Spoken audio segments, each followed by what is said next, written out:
Basis पे हम करते हैं exercise 1.2। Question number 1, show that the function F R star कर रखा है इन्होंने टू आर स्टार। इसका मतलब क्या है सुनिए, is the set of all non zero real numbers.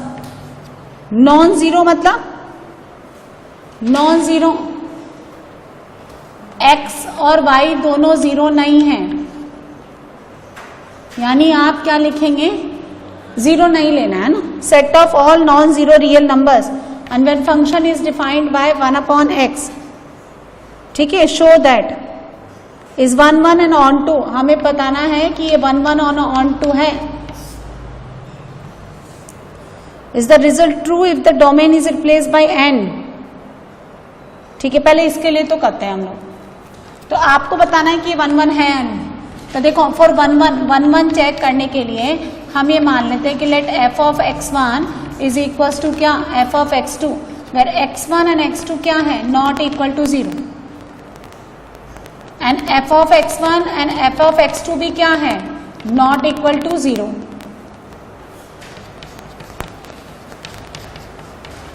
तो 1/x1 इज इक्वल टू क्या, 1/x2।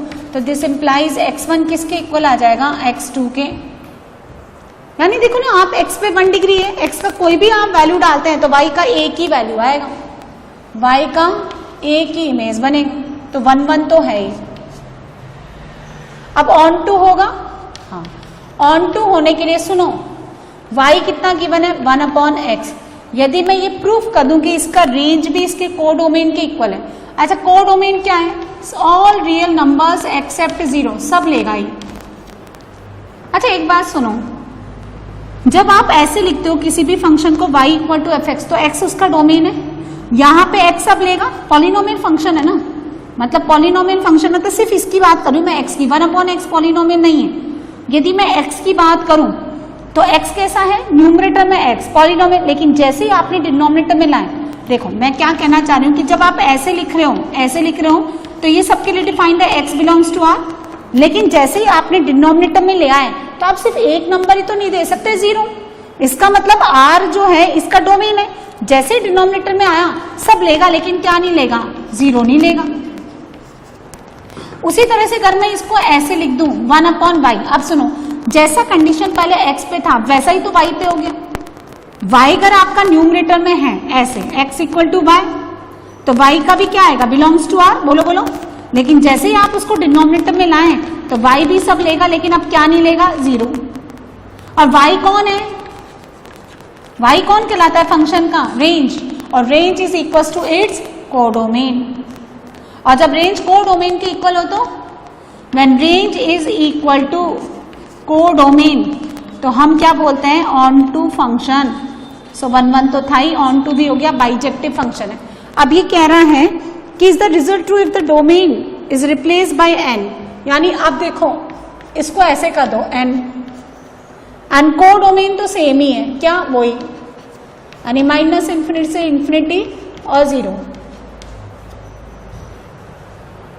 तो सुनो अब क्या होगा, अब पूछना चाह रहा है यहां से fx कितना है, 1/x। बहुत बढ़िया बात है, अब नेचुरल नंबर के अंदर 0 नहीं होता है ना, 0 नहीं होता। अच्छा एक x पे y एक ही तो आएगा, जैसे नेचुरल नंबर है, सुनो ये नेचुरल नंबर है और ये r स्टार है, ये नेचुरल नंबर है 1 2 3 4 5 6 एंड सो ऑन। तो अगर आप x को 1 डालेंगे तो 1 पे कनेक्ट हो जाएगा, 2 डालेंगे तो हाफ पे कनेक्ट हो जाएगा, 3 डालेंगे तो 1/3 पे कनेक्ट हो जाएगा। एक एक पे ही तो कनेक्ट हो रहा है, इसलिए कैसा है, 1 1 है, 1 1 फंक्शन है। मैपिंग डायग्राम से देख लो। अब सुनो, क्या ऑन टू है, क्या ऑन टू है, आपको बताना। यानी अगर एक ऐसा नंबर भी आपने खोज लिया, ऐसा नंबर भी निकाल लिया जो कोडोमेन में तो है लेकिन रेंज में नहीं है, कोडोमेन में तो है लेकिन रेंज में नहीं है, तो आप इसको क्या बोलेंगे, इनटू। इसका x कितना है, x कितना है, natural number 1 2 3 4 and so on. तो y कितना है 1/x, कितना आएगा बताओ 1, 1/2, 1/3, 1/4 एंड सो ऑन। इन्फिनिटी तो वैसे भी ओपन में ही होता है ना। ये है क्या आपको 2/7 देगा ये 1 है 2/7 आएगा। 2/7 कौन है? अरे आपको 1 मिल रहा है, 1/2 मिल रहा है, 1/3 मिल रहा है, आपको 2/7 मिलेगा। अच्छा देख लो, हमने ले लिया। अच्छा 2/7 इसके अंदर आता है हमने y को 2/7 ले लिया और y कौन है 1/x, तो x कितना हो गया 7/2।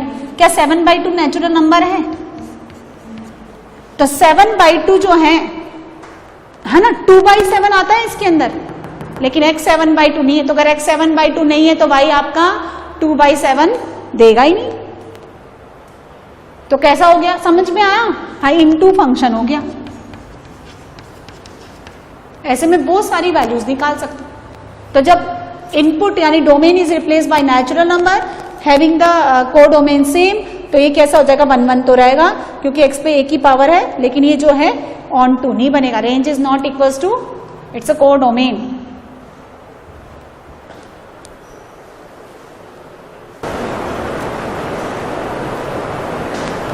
देखिए फर्स्ट गिवन है चेक द इंजेक्टिविटी, यानी आपको बताना है कि फंक्शन 1 1 है या नहीं, ऑन टू है या नहीं।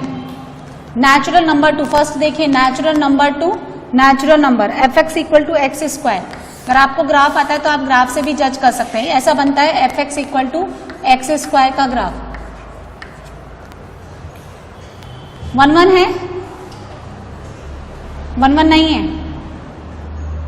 ध्यान से बताओ।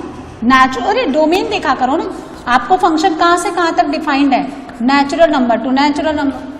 अब मैंने आपको बताया था कि अगर आप f(x1) is equal to f(x2) कहते हैं, ग्राफ तो खैर अपने आप में सारी कहानियां आपको बताई देता है। नेचुरल नंबर मतलब इधर वाला इंटरवल तो आपको लेना ही नहीं है ना। तो x1 square is equal to x2 square, so x1 कितना आएगा x2 एंड माइनस x2। अगर आपका x2 belongs to natural number है तो minus x2 does not belongs to natural number, तो 1 1 तो है। ऑन टू है, देखते हैं यहां देखो 1 2 3 4 5 and so on. Natural number to natural number 1 2 3 4 5 6 and so on. 1 का स्क्वायर 1, 2 का स्क्वायर 4, 3 का स्क्वायर 9, 4 का 16। यानी सुनो, मैंने y कितना ले लिया 2 is equal to x square. Onto बनने के लिए 2 का भी तो कोई ना कोई एलिमेंट होना चाहिए यहाँ पे, लेकिन x कितना आ जाएगा √2 and √2 does not belongs to natural number, इसलिए कैसा फंक्शन हो गया ये इनटू। समझ में आया? सेकंड देखिए f इंटीजर टू इंटीजर और fx सेम। अब देखो ये वैसे ही दिख जाता है, इसका कोडोमेन कौन है इंटीजर। इंटीजर कौन होते हैं, integer belongs to 0 +-1 +-2 +-3 and so on, ये इंटीजर्स होते हैं। क्या आपको ये कभी नेगेटिव नंबर देगा, आउटपुट में कभी नेगेटिव नंबर आएगा? एक्स स्क्वायर इज ऑलवेज, आप यहाँ पे क्या लेते हैं 0 1 -1 1 0 2 -2 एंड सो ऑन, और यहाँ पे भी आप 0 1 -1 2 -2 एंड सो ऑन। अब देखिए -1, क्या कोई भी इस -1 के लिए, इस -1 के लिए यदि आपने एक्स स्क्वायर डाला तो x कोई नंबर देगा नहीं ना, तो कोई ये नंबर है ही नहीं, इसलिए कैसा हो गया ये into. Range is not equal to its codomain as x square is always greater than और इक्वल टू 0।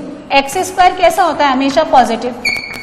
अरे फंक्शन पढ़ने के बाद ही तो ये सब समझ में आएगा, तो आपको आइडिया होना चाहिए ये सब। आपको ये नहीं पता कि एक्स स्क्वायर नेगेटिव नंबर के इक्वल नहीं हो सकता, तो फिर क्या पढ़ाया आप? तो एक्स स्क्वायर क्या होता है, ग्रेटर देन और इक्वल टू 0, बात सही है ना। अब आपको बताना है कि 1 1 है या नहीं, तो -1 1 और 1 का स्क्वायर भी 1, तो क्या है ये फिर मैनी 1, तो मैनी 1 इनटू। नेक्स्ट देखिए third FR to R, FR to R, fx given है एक्स स्क्वायर तो भैया मैंने बता दिया ये कैसा होता है, मैनी वन, क्योंकि जब आप ये वाला रिलेशन लगाते हैं तो -x2 आता है यहाँ से, और x2 यहाँ पे जब आप f(x1) is equal to f(x2) करते हैं तो x1 आता है x2 and -x2 and both belongs to r, तो दोनों वैल्यूज आती है, इसलिए कैसा है, मैनी वन। अच्छा x स्क्वायर, r क्या है, -∞ से लेकर +∞, जितने भी रियल नंबर्स उनका सेट, और x स्क्वायर तो हमेशा कैसा रहेगा, ग्रेटर देन इक्वल टू 0, यानी कर इसके अंदर आपने -2 ले लिया और x स्क्वायर, तो x का भी रियल नंबर के इक्वल है ही नहीं, ऐसा कोई एलिमेंट नहीं है जिसका इमेज -2 बने, इसलिए कैसा है ये, many one into 4f n to n, fx कौन है, x3, ये भी सॉल्व करके बताया था मैंने, देखो f(x1) is equal to f(x2), तो x1³ is equal to x2³, तो x1 minus x2, x1 square plus x2 square plus x1 x2 equal to 0, इसका तो कोई रूट बनेगा ही नहीं, तो यहां से तो सिर्फ मिलता है x1 इक्वल टू x2, इसलिए 1 1 तो है, मैनी वन नहीं है, 1 1 हो गया, तो इनटू ऑन टू पता लगाना है, natural number 1 2 3 4 and so on, 1 2 3 4 and so on, 1 का क्यूब 1, 2 का क्यूब 8, 3 का क्यूब 27, इसका मतलब सुनो, अगर मैंने 2 लिया y is equal to 2 is equal to x3, तो x कितना आता है, 2 raised to 1/3, एंड ये क्या है, does not belongs to n, इसलिए कैसा बनेगा ये, इनटू, ऐसा कोई एलिमेंट नहीं है जिसका 2 के अंदर कोई इमेज आए, 2 का इमेज इस x के अंदर कोई एलिमेंट नहीं है। एंड फिफ्थ देखिए, z to z, integer to integer, fx equal to x3, so 1 1 तो है, 1 1 तो है, और इनटू या ऑन टू, अब आपको क्या लेना है, -1 1 0 2 -2 3 -3 and so on, -1 1 0 2 -2 and so on, -1 का क्यूब -1, 1 का क्यूब 1, 0 का 0, 2 का क्यूब 8, -2 का क्यूब -8। अच्छा अब 2 ले लेते हैं, y मैंने कितना ले लिया 2 और x3, तो अगर आप x निकालते तो ये कितना आता है, 2 की power 1/3, is it integer, no, तो कैसा फंक्शन हो गया, इनटू, यानी 2 के लिए कोई ऐसा एलिमेंट x में नहीं है, कोई एलिमेंट नहीं है, तो 2 किसी का इमेज बनेगा ही नहीं, कैसा फंक्शन हो गया ये, बोलो 1 1 इंटू, ठीक है, इंजेक्टिव तो है लेकिन सर्जेक्टिव नहीं है, इनटू मतलब देखो ऑन टू लिख रहे हैं तो सर्जेक्टिव, क्योंकि ये क्या है, यहाँ पे इसने 1 1 ऑन टू यूज नहीं किया, तो अगर 1 1 है तो इंजेक्टिव है और ऑन टू है तो सर्जेक्टिव है ना, और अगर इनटू है तो आप लिख दो नॉट सर्जेक्टिव, और अगर आप बोलते हैं मैनी वन है तो नॉट इंजेक्टिव।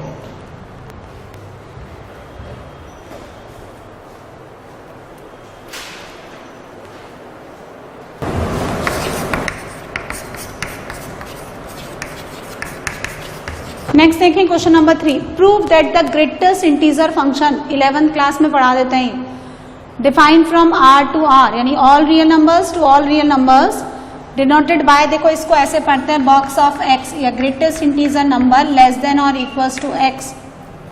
इसकी डेफिनेशन सुनो, इसका डोमेन होता है x बिलोंग्स टू r, और आउटपुट यानी बॉक्स ऑफ x जो होता है ना, ये सिर्फ और सिर्फ रिप्रेजेंट करता है किसको, इंटीजर वैल्यूज को। निकालते कैसे, सुनिए, यदि आपका, सुनो, यदि आपका x इंटीजर है, सुनिए, x अगर आपका इंटीजर है, if you have x belongs to integer, तो बॉक्स ऑफ x x के इक्वल ही आ जाएगा। जैसे suppose -2 is integer, then its box is -2, -1 integer, तो इसका ग्रेटेस्ट इंटीजर भी कितना आएगा, -1, 0 का बॉक्स 0, -3 का बॉक्स -3। अच्छा एक और बात, -1.2 का बॉक्स -1.2 नहीं आएगा क्योंकि वो इंटीजर नहीं है। तो if you have x integral, x belongs to i, तो box of x is directly equal to x। अगर x आपका इंटीजर नहीं है तो सुनिए कैसे निकालेंगे, आप नंबर लाइन को ड्रॉ करिए, नंबर लाइन पे इस नंबर को ड्रॉ करिए, यहां खड़े हो जाओ, खड़े होने के बाद लेफ्ट हैंड साइड में चलिए और पिक द ग्रेटेस्ट इंटीजर। देखो यहाँ पे कौन आएगा, -1। राइट में चलते हैं, चलो देखते हैं राइट में क्यों नहीं चल रहे हैं। आपने क्यों बोला कि लेफ्ट में चले। यहाँ 0 देन 1 एंड 2। मैं देखती हूँ आप राइट में कितना चलते हैं। यहाँ कितना हो जाएगा, -2 -3। चलो राइट में चलना है। इसका नाम क्या है, ग्रेटेस्ट इंटीजर। तो भी मैंने कहा कि आपको लेफ्ट में चलना है, कि ना राइट में चलेंगे हम। चलो लेकिन याद रखना ग्रेटेस्ट इंटीजर लेना है। आप समझे, आप यहाँ खड़े, आपको -1.2 का बॉक्स चाहिए। सबका तो लिख दिया मैंने, इसका नहीं बताया। तो मैंने कहा इधर चलो, इधर कौन आएगा, -1। -1 ले लें। 0 चिल्लाएगा मैं आपसे बड़ा हूं। 0 ले लिया, ये चिल्लाया तो 1 बोलेगा मैं तुमसे भी, 2 से भी, 3 तो 10 से 100 बोलेगा मैं और बड़ा हूं। तो क्या आप राइट में चल के ग्रेटेस्ट इंटीजर उठा सकते हो क्या, नहीं। इसलिए मैंने कहा लेफ्ट में चलो। अब लेफ्ट में जैसे ही आपने चला -1.2 के जस्ट इधर कौन आया, -2। क्या यहाँ पे लाई करने वाले जितने भी नंबर्स उनमें दम है कि वो कह दे कि हम -2 से बड़े हैं, नहीं। तो इसका बॉक्स कितना आएगा, -2।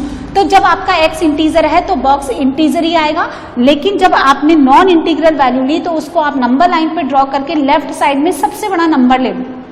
जैसे सपोज यहाँ -3.2 है तो उसका बॉक्स कितना आ जाएगा, डालो। यहाँ -3.2 डाला, लेफ्ट साइड में कौन आएगा, -4। ठीक है। अब देखें, सुनो, 0.1 का बॉक्स 0, 0.2 का 0, 0.99 0, 0.9999 0। इसका मतलब जो ग्रेटेस्ट इंटीजर ऑफ x है y equals to box of x। सुनिए, पहले हम इस फंक्शन के बारे में बात करते हैं। तो जब आपका x -2 से -1 के बीच में है तो -2 से -1 के बीच में लाई करने वाले हर एक नंबर का ग्रेटेस्ट इंटीजर -2।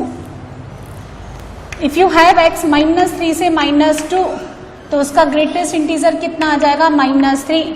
लेकिन -2 का बॉक्स -3 नहीं होता भाई, -2 का बॉक्स तो -2 होता है, इसलिए यहाँ पे इक्वलिटी नहीं है। -1 का बॉक्स -2 नहीं होता, -1 नहीं होता, आप -1 होता है। ध्यान से देखो, कहीं पे मैंने इक्वलिटी लगाई है, कहीं पे नहीं लगाई। अच्छा, जब x -1 से लेकर 0 है, एक एक के ड्यूरेशन में तोड़ो, क्योंकि इंटीजर तो एक एक के गैप में ही तो चलता है। अरे 0 के बाद कौन इंटीजर आता है, 1।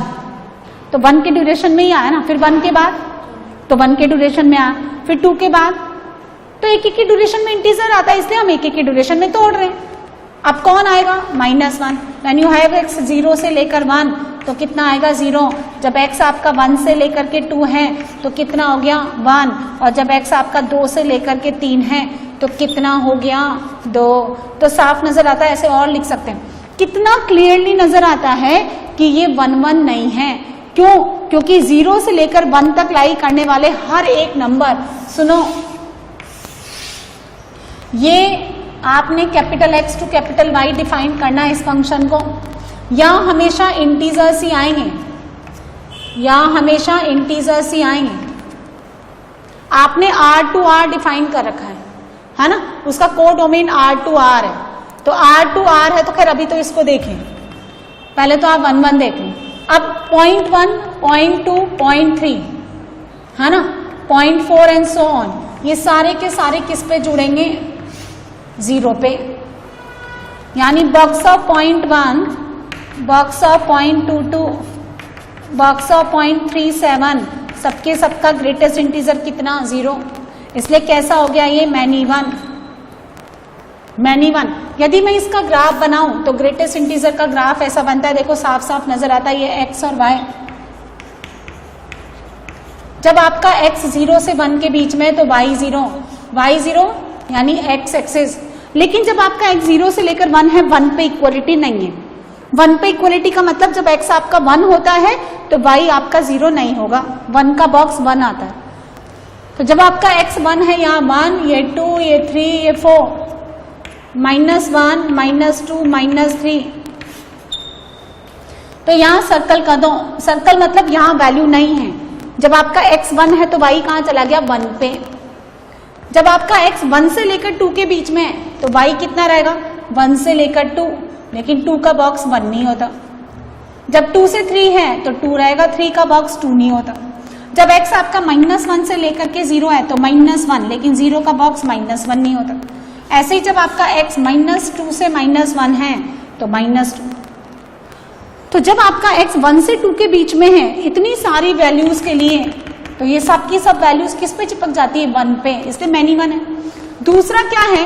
कोडोमेन जो है, कोडोमेन ध्यान से देखो, आपको फंक्शन कितना डिफाइन किया है? R to R, इसका कोडोमेन तो R है। R मतलब -∞ से +∞ सारी रियल नंबर्स, लेकिन रेंज जो है, बोलो रेंज क्या होता है? रेंज तो सिर्फ इंटीग्रल वैल्यूज है, रेंज तो ओनली इंटीग्रल वैल्यूज हैं। कभी भी आपने देखा है कि ग्रेटेस्ट इंटीजर का वैल्यू 1.7 के इक्वल हो जाए? इसका मतलब आउटपुट में एक नंबर बैठा हुआ है 1.7, लेकिन उसके कॉरेस्पॉन्डिंग यहाँ पे कोई एलिमेंट है ही नहीं। यानी अगर आपने ग्रेटेस्ट इंटीजर ऑफ x को 1.7 डाला तो x कोई नंबर है ही नहीं जिसका वैल्यू 1.7 आ जाए। यदि आपने इसका ग्रेटेस्ट इंटीजर 1.7 पुट किया तो x कोई ऐसा वैल्यू होता ही नहीं जिसका बॉक्स 1.7 हो जाए, क्योंकि 1.7 is not an integer number. जबकि कोडोमेन कितना गया? All the real numbers. All the real number मतलब 1.7 भी आना चाहिए, 3.9 भी आना चाहिए, 0.33 भी आना चाहिए, पर ये इसके आउटपुट में नहीं है। So range is not equal to it's a codomain. और जब रेंज कोडोमेन के इक्वल नहीं होता है तो ये कैसा फंक्शन हो जाता है? इनटू। और इतनी सारी वैल्यूज सब डिस्टिंक्ट हैं।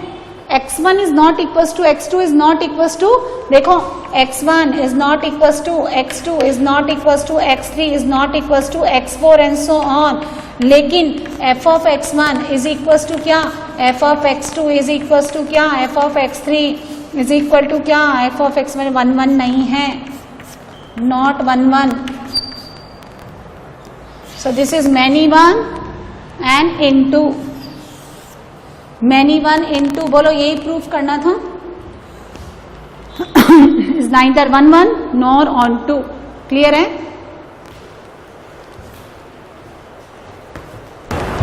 नेक्स्ट देखिए क्वेश्चन नंबर 4। शो दैट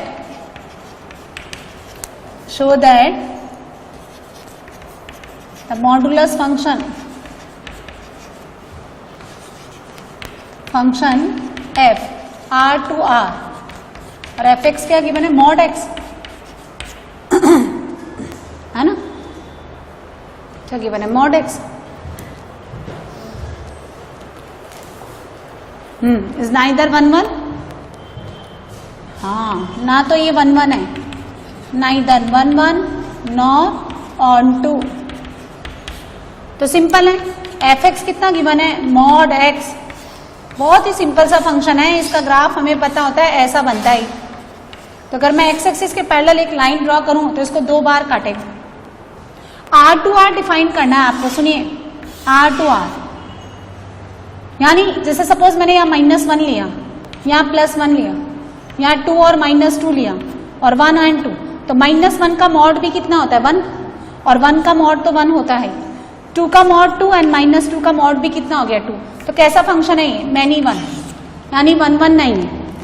यानी अगर आप f of x1 is equal to f of x2 कहते हैं तो mod x1 is equal to mod x2। तो x1 कितना आएगा? x2 and -x2। आपने f of x1 f of x2 के इक्वल लिया, ये कहां से आ गया? -x2 तो लिया ही नहीं था, पर वो आ गया। इसका मतलब ये नहीं है, कौन नहीं है? 1 नहीं है। दूसरा, mod x is always greater than equal to 0 for all x belongs to R। इसकी जो रेंज होती है वो कितनी लाई करती है? 0 से infinity, and which is not equal to codomain. ये अपने कोडोमेन जो कि R गिवन है उसके इक्वल नहीं है, इसलिए कैसा फंक्शन है ये? नॉट ऑन टू भी नहीं है, इनटू है। कैसे? यदि सपोज यहाँ पे मैंने एक नंबर ले लिया -1 और मैं चाहती हूँ कि -1 जो है, सुनो, -1 इसके कोडोमेन को बिलोंग करता है। यस, क्या -1 का यहाँ पे कोई एलिमेंट होगा जिसका ये इमेज -1 बने? नहीं। करके देखो, मॉड x -1, ऐसा कोई नंबर नहीं है जिसके लिए मॉड x किसके इक्वल हो जाए? -1 के। मैंने अगर एक नंबर भी ऐसा प्रूफ कर दिया जो कोडोमेन का पार्ट तो है लेकिन रेंज का एलिमेंट नहीं है, कोडोमेन को बिलोंग तो करता है बट रेंज में नहीं आता एक सिंगल नंबर भी, तो हम क्या बोलेंगे कि that function is not onto. वो कैसा बन गया? Into function. ठीक है, सो बेसिक फंक्शंस ही हैं। यदि आपको इन फंक्शंस के बारे में नॉलेज है तो आप इनके क्लासिफिकेशन के बारे में बता सकते हैं। फंक्शन नहीं पता आपको, मॉड नहीं पता, सिग्नम नहीं पता, GIF नहीं पता, तो फिर नहीं बता सकते। फिफ्थ देखिए, show that the signum function f R to R defined bye, इसका डेफिनेशन देखिए 1 0 -1 जब x ग्रेटर देन 0 हो, इक्वल टू 0 हो और लेस देन 0 हो, is neither 1 1 nor onto. ना तो ये 1 1 है और ना ये ऑन टू है, आपको ये प्रूफ करना है। तो ग्राफ बना लो, y equal to 1, y equal to a is a line parallel to x axis. बहुत सिंपल सा, 0 पे 0। जब x आपका नेगेटिव है तो कितना देगा? -1। ऐसा x नेगेटिव कहाँ? इधर, ये -x -1, लेकिन 0 पे -1 नहीं है। 0 पे तो कहाँ होता है? 0। अच्छा, जब x पॉजिटिव है इधर, ये +x, तो ये आपको +1 देगा, लेकिन 0 पे 1 भी नहीं होता, -1 नहीं होता। अब आप ध्यान से सुनो, ये सिग्नम का ग्राफ बनाया मैंने। इतने सारे x के लिए क्या 1.2, 2, 3, 3.9, 4.7 ये सारे के सारे किस पे चिपक जाएंगे? 1 पे। जबरदस्त मैनी 1 है ये। और इसके आउटपुट में सिर्फ 3 ही एलिमेंट्स आते हैं, -1, 0 और 1। और रेंज क्या है? इसका रेंज जो है इसके कोडोमेन के इक्वल नहीं है, इसलिए नॉट ऑन टू। सपोज मैंने ये मान लिया कि इसका कोडोमेन जो है ना वो आपको R गिवन है, ये तो गिवन है, मैंने माना नहीं, ठीक है। और हमने ये ले लिया कि सपोज 3/2 यानी 1.5 कोडोमेन को बिलोंग करता है। बोलो, इस रेंज में आता है, इस कोडोमेन R में आता है ये। लेकिन ऐसा कोई नंबर नहीं है जिसके लिए ये fx किसके इक्वल हो जाए? 1.5। आप चेक कर सकते हो,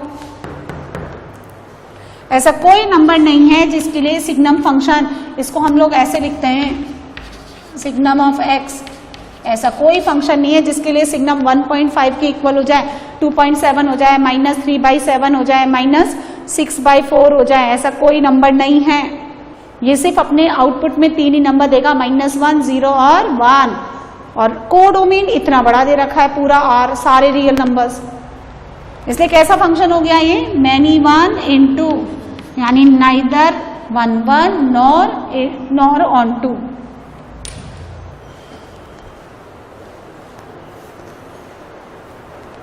नेक्स्ट देखिए आप question number 6। Let A given है आपको 1 2 3 एंड B गिवन है आपको 4 5 6 7, है ना। A to B एक फंक्शन डिफाइंड है, 1 2 3 4 5 6 7। 1 जाता है 4 पे, 2 5 पे एंड 3 6 पे। B from A to B show that f is 1 1, है कि नहीं? 1 1 साफ ही नजर आता है। 7 देखें, in each of the following cases state whether the function is 1 1 onto और बाइजेक्टिव। फर्स्ट गिवन है आपको R to R defined by fx equal to 3 - 4x। 1 1 है, आपको बताना है। सो 1 1 के लिए देखते हैं, f of x1 is equal to क्या? f ऑफ x2, ठीक है। तो 3 - 4x1 is equal to 3 - 4x2। 3 से 3 काट दीजिए, -4x1 is equal to -4x2। So we get that x1 equal to x2। So 1 1 है। दूसरा आपका y कितना है? 3 - 4x ऑन टू है, यस ऑन टू है ये। क्यों? क्योंकि इसका कोडोमेन R है और लाइन जो है ना पूरा कवर करती है। जब आप x को 0 डालते हैं तो y कितना देगा? 3, और y 0 डालते हैं तो x कितना आएगा? 3/4। ऐसे बनेगी ये लाइन। और ये -∞ से +∞ पूरा कवर करेगी। जितने भी पॉलिनोमियल होते हैं ना, देखो और डिग्री पॉलिनोमियल, जितने भी ऑड डिग्री पॉलिनोमियल होते हैं 1 डिग्री 3 डिग्री 5 डिग्री 7 डिग्री, जितने भी ऑड डिग्री पॉलिनोमियल हैं इनकी रेंज जो है वो R आती है पूरे नंबर लाइन के लिए, और ये किसके इक्वल है, कोडोमेन के, इसलिए कैसा फंक्शन है ये, ऑन टू है। So this function is 1 1 and onto both. तो मैंने पहले भी कहा कि आपको फंक्शन के बारे में पता होना चाहिए। R to R defined by fx equal to 1 plus x square. अच्छा, अगर ये 1 1 एंड ऑन टू दोनों हो गया तो फिर हम इसको कंबाइन टुगेदर क्या बोल सकते हैं, बोलो, बाइजेक्टिव फंक्शन, बाइजेक्टिव फंक्शन है। अच्छा, ये बताना है आपको। तो देखो मेरी बात सुनो, कुछ चीजें तो क्लियरली नजर आती है ना, क्या 1 प्लस एक्स स्क्वायर कभी नेगेटिव नहीं होगा? अरे बोलो, 1 प्लस एक्स स्क्वायर नेगेटिव होगा क्या? डाल के देखो, -2 इसके अंदर आता है, नहीं आता है? -2 आता है, y equals to -2, 1 plus x square, तो एक्स स्क्वायर कितना, -3। ऐसा कोई नंबर नहीं है जिसके लिए एक्स स्क्वायर -3 के इक्वल हो जाए, ऐसा कोई रियल नंबर नहीं है। इसलिए कैसा फंक्शन हो गया ये, इनटू इसका रेंज जो है, सुनो, एक्स स्क्वायर कितना होता है, greater than equal to 0 for all x belongs to R। तो 1 plus x square is always greater than equal to 1, add कर दो दोनों साइड। सो y इज 1 से infinity and which is not equal to its codomain के equal नहीं है, इसलिए कैसा फंक्शन है, इनटू। अच्छा, हम 1 1 देख लेते हैं हम। तो f of x1 is equal to f of x2, तो 1 plus x1 square is equal to 1 plus x2 square, काट दीजिए। तो यहां से x1 x2 के इक्वल तो आएगा, साथ में माइनस x2 भी आएगा, इसलिए कैसा हो गया, मैनी 1। देखो मैं और बता सकती हूँ, f ऑफ 1 डालो, f ऑफ 1 2, और f ऑफ -1 डालिए, वो भी कितना हो गया, 2। तो 1 और -1 दोनों 2 पे। और 1 प्लस एक्स स्क्वायर का ग्राफ कैसा बनता है, ऐसा 0,1। ध्यान से देखो, एक्स एक्सिस के पैरेलल लाइन इसको 2 जगह काटेगी, और ये -∞ से लेकर 1 तक तो कोई रेंज देता ही नहीं इसलिए ना तो ये 1 1 है और ना ही ये ऑन टू, ना इधर 1 1 नॉर ऑन टू बाइजेक्टिविटी नहीं है। नेक्स्ट देखो, क्वेश्चन नंबर 8 देखो, अच्छा क्वेश्चन है ये। लेट A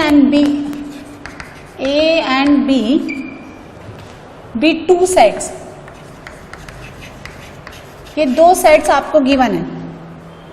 शो दैट एक फंक्शन है cartesian product A cross B to B cross A, है ना। आपको क्या शो करना है, A cross B to B cross A, such that f of A comma B is B comma A is bijective function।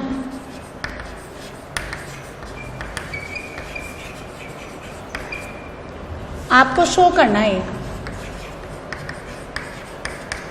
अच्छे से पढ़ लो। अभी तक तो हम फंक्शन को क्या ले रहे थे, A to B, A to A, N to N, R to R, एक सेट ले रहे थे ना। अभी सेट नहीं है, कार्टेशियन प्रोडक्ट है ये। Cartesian product A cross B to B cross A, एक फंक्शन डिफाइंड है। कार्टेशियन प्रोडक्ट मतलब ऑर्डर्ड पेयर मतलब A comma B। A comma B अगर इस फंक्शन का इनपुट है तो आउटपुट में क्या आना चाहिए, B कॉमा A। आपको बताना है कि इस तरह से डिफाइन किया गया फंक्शन 1 1 एंड ऑन टू दोनों है। कैसे करेंगे हम लोग, क्या करते हैं, सुनिए, ये ले लेते हैं, लेट A ले लेते हैं हम लोग 1 2 and 3, कोई सेट ले लेते हैं, and B belongs to alpha comma beta. तो A क्रॉस B मतलब ordered pair A comma B, ऐसे लिखते हो ना आप, where A belongs to A and B belongs to B। बोलो, ऐसे लिखते हैं आप। इसको लिखेंगे आप, सुनिए कैसे डिफाइन करेंगे, 1 अल्फा 1 बीटा, 2 अल्फा 2 बीटा, कितने आएंगे 6, जो कि 3 इंटू 2 6 बनते हैं, 3 अल्फा 3 बीटा, ऐसे। नाउ बी क्रॉस ए, अब बताओ बच्चा बी क्रॉस ए क्या हो जाएगा, फ्लिप कर दो तो अल्फा कॉमा 1 है ना, यानी अब इससे इसमें डिफाइन करेंगे हम अल्फा कॉमा 1, फिर क्या आएगा, हाँ alpha comma 2, alpha comma 3, beta comma 1, beta 2 और बीटा कनेक्ट बाय 3, ऐसे। अब सुनो, ये इसका इनपुट, ये यहाँ पे आउटपुट एफ, ये डिफाइंड है आपका कैसे, ए कॉमा बी, यानी ए क्रॉस बी से बी कॉमा ए में, ठीक है। ए क्रॉस बी कौन, 1 alpha 1 beta 2 alpha 2 beta 3 alpha and 3 beta, right. फिर यहाँ लिखेंगे अल्फा 1 अल्फा 2 अल्फा 3, फिर beta 1 beta 2 beta 3। Now 1 alpha आपको क्या दे रखा है, F of A comma B is equal to B comma A, यानी एफ ऑफ 1 कॉमा अल्फा कितना होना चाहिए बताओ, अल्फा कॉमा 1, तो 1 कॉमा अल्फा ये किससे कनेक्ट होना चाहिए, alpha comma 1, 1 comma beta beta comma 1, 2 comma alpha alpha 2, 2 beta beta 2, ये इससे और ये इससे। एक तो हर एक एलिमेंट का एक ही इमेज है, सेकंड यहाँ कोई भी एलिमेंट छूटता नहीं है, इसलिए हम क्या बोलेंगे कि 1 1 तो है, साथ में ऑन टू भी है, एंड कंबाइन दीज टू हम इसको क्या बोलते हैं, बाइजेक्टिव फंक्शन। बोलो बात समझ में आई क्या, ऐसे बना सकते हो आप, ठीक है। फिर नेक्स्ट बनाते हैं हम लोग क्वेश्चन नंबर 9, ये नोट कर लो, नेक्स्ट अटेम्प्ट करिए।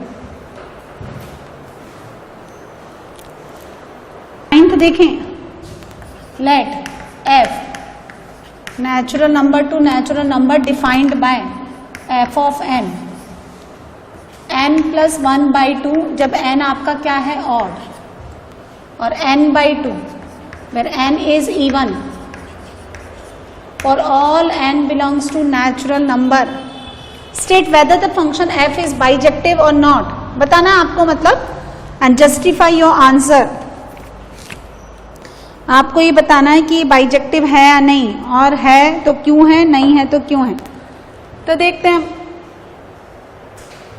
Natural number to natural number defined है ना, तो यहां लेते हैं हम लोग, mapping diagram is the best method to show the bijectivity of the function और द प्रूव, है ना। ये नेचुरल नंबर आपको बहुत अच्छा तरीका है ये बताने का, 1 2 3 4 5 6 7 8 एंड सो ऑन, बहुत है, 1 2 3 4 5 6 एंड सो ऑन। वैसे तो एक बात क्लियर है, एक वैल्यू पे एक ही जाएगा, n में 1 डिग्री है वो। अब जब n आपका 1 है तो 1 इवन है या ऑड है, तो 1 प्लस 1 2, 2/2 2/2, जैसे आपसे पूछने 2/2 तो बच्चा सोचने लग जाता है ये क्या पूछ लिया, है ना, तो कंसंट्रेशन की कमी है, कहीं और ही ध्यान है ना। तो 1 आपने लिया n को, तो 1 प्लस 1 2, 2/2 कितना हो गया 1, तो ये इस पे कनेक्ट हो जाएगा। अच्छा जब n आपका इवन है, n आपका इवन है जैसे 2, तो 2/2 2/2 1, हाँ। तो देखो अब मेरी बात सुनो, यहां से तो ये एक ही वैल्यू दे रहा है, लेकिन इसने क्या पीस वाइज फंक्शन दे रखा है, पीस वाइज फंक्शन यानी जो टुकड़ों में डिफाइंड होता है, ऑड के लिए ये पोर्शन दे रखा है, इवन के लिए ये दे रखा है। तो n जब देखो मेरी बात सुनो, जब n आपका कितना है 1 है 3 है 5 है 7 है एंड सो ऑन, तो f ऑफ n कितना आ जाएगा, देखिए यहां देखो 1 है तो कितना आ जाएगा 2/2 1, 3 तो कितना आ जाएगा 2, 5 तो 6, 3 7 तो 4 एंड सो ऑन। अच्छा जब n आपका 2 4 6 8 ये है, तो f ऑफ n कितना हो जाएगा बच्चों 1 2 3 एंड 4। इसका मतलब जैसे 1 है तो भी 1 पे चिपक रहा है और 2 है तो भी इस पे ही जा रहा है। अच्छा जब n 3 है आपका तो भी 2 पे जाएगा, और जब 4 है तो भी जब आपका n कितना है 3 पे तो किस पे जाएगा 2 पे, और जब आपका ये कितना है 4 है तो भी कहाँ जाएगा 2 पे। अच्छा 5 है तो 3 पे, और 6 है तो भी 3 पे। इसका मतलब क्या है ये? यस, मैनी वन तो क्लियरली नजर आ रहा है। अच्छा, ले ये सारा लेगा क्या? 4 भी ले लेगा, बिल्कुल ले लेगा। जैसे आपने 4 डाला तो 4 या तो n+1/2 के इक्वल आ जाएगा। तो n कितना हो गया यहां से? 8 - 1 7, तो 7 हो जाएगा। अच्छा, 4 लिया आपने n/2, तो n कितना हो गया? 8। हाँ, तो इवन है, वो भी हो जाएगा। तो ले ये सब लेगा, यानी 7 और 8 ये। इसका मतलब मैनी वन और कैसा है? Onto. तो मैनी वन क्यों है? क्योंकि 1 के लिए 2 हैं, यानी देखिए x1 is not equal to x2। x1 x2 equal नहीं है ना, जैसे 1 इज नॉट इक्वल टू बोलो 2 होता है क्या? बताओ, होता है तो मैं लिख दूं, नहीं होता है। लेकिन f(1) जो है ना f(2) के जरूर इक्वल है। जबकि हम कहते हैं कि अगर f(x1) f(x2) के इक्वल है तो x1 भी x2 के क्या होना पड़ेगा? इक्वल। यदि आपका देखें f(x1) तो f(x2) के इक्वल है, लेकिन x1 x2 के इक्वल नहीं है, तो ये क्या है? नॉट 1 1 1 1 होने की कंडीशन नहीं है ये। ऑन टू मीन्स इसका जो कोडोमेन है वो पूरा के पूरा क्या है? नेचुरल नंबर, और यही इसकी रेंज है, इसलिए हम ऑन टू बोलेंगे। लेकिन ये मैनी वन होके गड़बड़ हो गया, इसलिए हम क्या बोलेंगे फाइनली? Not bijective. है क्या ये? नहीं है। होता है क्या ये?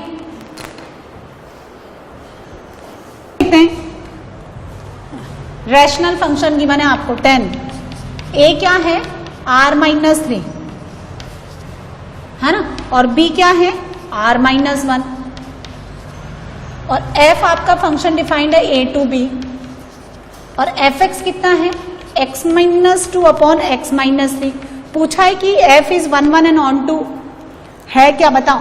सुनो, इसने ना a क्या है? इसका डोमेन है। डोमेन मतलब x की वैल्यू, तो x3 नहीं हो सकता ना,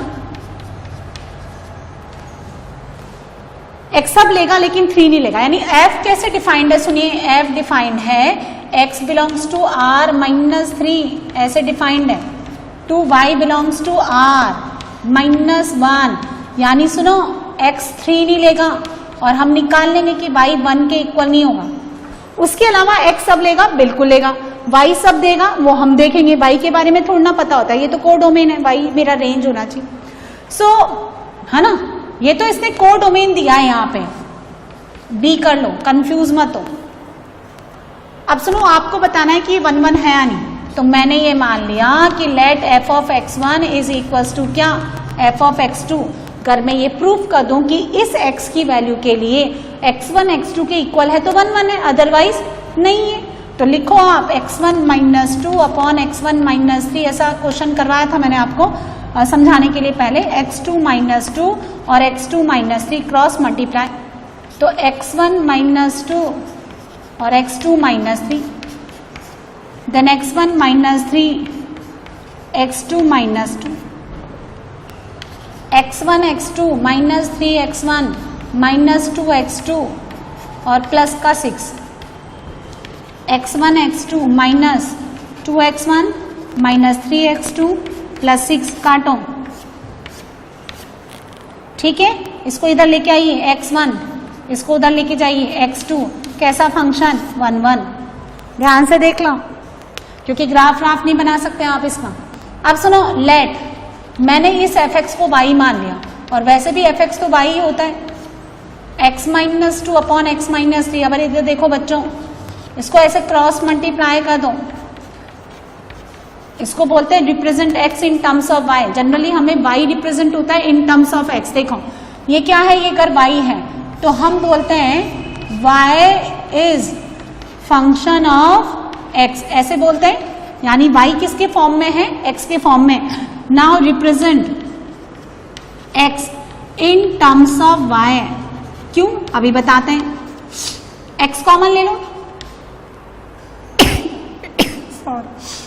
x कॉमन लिया तो 2y - 3, x कितना हो गया यहाँ पे? 2y - 3 upon y - 1। तो जब आपके पास फंक्शन कुछ ऐसे हैं तो आप कहते हैं x सब लेगा। देखो मेरी बात सुनो, कैसे समझाते हैं इस चीज को, आप क्लियरली समझिए। यदि आपके पास कोई फंक्शन ऐसा लिखा हुआ है, देखो y1 equal to x minus 2, polynomial function है, लाइन है भाई, लीनियर है, x सब लेगा, बिल्कुल। मैंने लिखा कि y2 दूसरा फंक्शन x माइनस 3 है, ये भी पॉलिनोमियल है, सब लेगा। लेकिन जब मैंने इसको डिनोमिनेटर में डाल दिया तो मैं बोलूंगी अब x क्या नहीं लेगा, 3 नहीं लेगा, because denominator become 0 and denominator कभी आपका 0 होता ही नहीं है। If you take the exactly denominator 0, it will gives you positive infinity or negative infinity, and both are not defined. Infinity and minus infinity always we write in open interval. Clear? अब सुनिए, इसका मतलब x नहीं होगा। जब आपने, अब y क्या है इस फंक्शन का, इस फंक्शन का y रेंज है।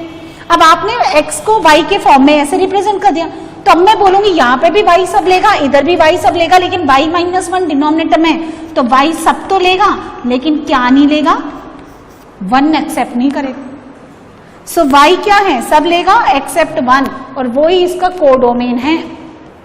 इसका मतलब रेंज किसके इक्वल है और जब ऐसा हो जाता है तो हम बोलते हैं ऑन टू। तो 1 1 तो ये पहले था ही, ऑन टू भी हो गया, दैट मीन्स बाइजेक्टिव फंक्शन है। ऐसे काम करेंगे आप, क्योंकि हर फंक्शन का ग्राफ नहीं बना सकते। नेक्स्ट देखो 11, एफ आर टू आर और एफ एक्स गिवन है x की पावर 4। आपको बताना है कि ये 1 1 ऑन टू है या नहीं। ओहो, कैसा मतलब कितनी बार करें, एक्स स्क्वायर भी बनाया, वैसा ही x की पावर 4 है। आप -1 लो या 1 लो, दोनों ही 1 पे कनेक्ट हो जाएंगे। 1 माइनस 1 तो कैसा हो गया, मैनी 1। और x की power 4 is always greater than equal to 0। ये इसके अंदर एक एलिमेंट ले लो आप -1, और -1 को x की पावर 4 के इक्वल करोगे तो ऐसा कोई रियल नंबर नहीं है जिसके लिए x की पावर 4 -1 बने, इसलिए कैसा हो गया, इनटू। तो कौन सा option, neither 1 1 nor onto, D option. ठीक है, अच्छा 12 भी यही बना लेते हैं। f क्या है, r2r, और fx कितना है आपका 3x। Then choose the correct answer. तो 1 1 के लिए r2r लाइन की इक्वेशन है, पूरी नंबर लाइन लेगा, ऑरिजिन से पास करेगा ये, y equal to 3x, angle 45 degree से ज्यादा बनेगा। और वैसे भी अगर हम देखें तो साफ दिखता है, f of x1 is equal to f of x2, यानी 3x1 is equal to 3x2। तो फिर x1 कितना हो गया, x2, तो फिर क्या हो गया, ये 1 1 पूरी नंबर लाइन लेगा। ऐसा कोई नंबर नहीं है जो कोडोमेन में है और इनपुट ना दे। आप लेके देखो, आप मुझे बताओ मैडम ये ले लो जरा, मुझे ये डाउटफुल है, बोलो बोलो आदित्य, कि मैडम इसमें ये नंबर तो है लेकिन x नहीं आ रहा है ना। तो आपका ये क्या है, x, तो x कितना हो गया, y/3। तो y सब लेगा, y बिलोंग्स टू r, क्योंकि y थोड़ा ना डिनोमिनेटर में बैठा है, डिनोमिनेटर में कौन है, 3 है, तो y सब लेगा, और y बिलोंग्स टू r, यही इसका क्या है, कोडोमेन। इसलिए कैसा हो गया ये, ऑन टू। तो 1 1 and onto, which one, which option, A. बस इतने से क्वेश्चन थे क्या।